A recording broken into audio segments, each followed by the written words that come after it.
Good morning guys. ल आज पनि दिन स्टार्ट भएको छ। म चाहिँ फेरि घाँसमा आएको छु हो। आज पनि 6 बजेतिरै आज पनि काममा जानुपर्ने छ हो। आज चाहिँ दालबारीमा आएको छु। दालबारी यहाँनिर अलिक गोड्दै गरौँ भनेर त्यहाँदेखि चाहिँ जानुपर्छ। घाम चाहिँ ऊ माथितिर मात्रै आइपुग्दैछ आज भर्खर।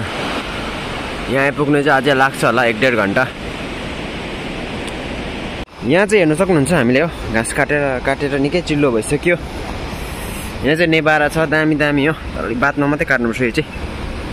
औ यहाँ पर पुगेको छ चिल्लो पारेर। यहाँबाट घाँस कटाइ चाहिँ डह्रो हुन्छ जे होस्। अब यहाँनिर म चाहिँ एक बारी घाँस काट्छु अन्त लाग्छु घरतिर हो। ल मैले चाहिँ घाँसहरू काटिसक्यो, रेडी एकदम भारी। अब चाहिँ लाग्नुपर्छ घरमा। घाँसको बारी लिएर घरमा आइपुगेँ म चाहिँ। टक्कै म आइपुग्नु छ, घाम पनि यहाँ आइपुगेको छ, भर्खर आइपुगेको रहेछ।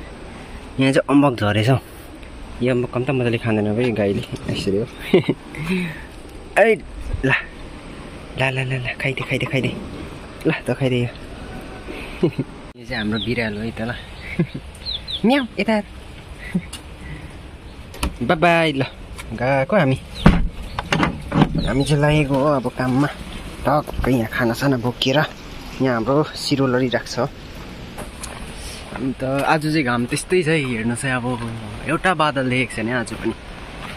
यो खालको घाम चाहिँ लगाए खतरा दामी हुँदैछ हेर्नु त। आम्मा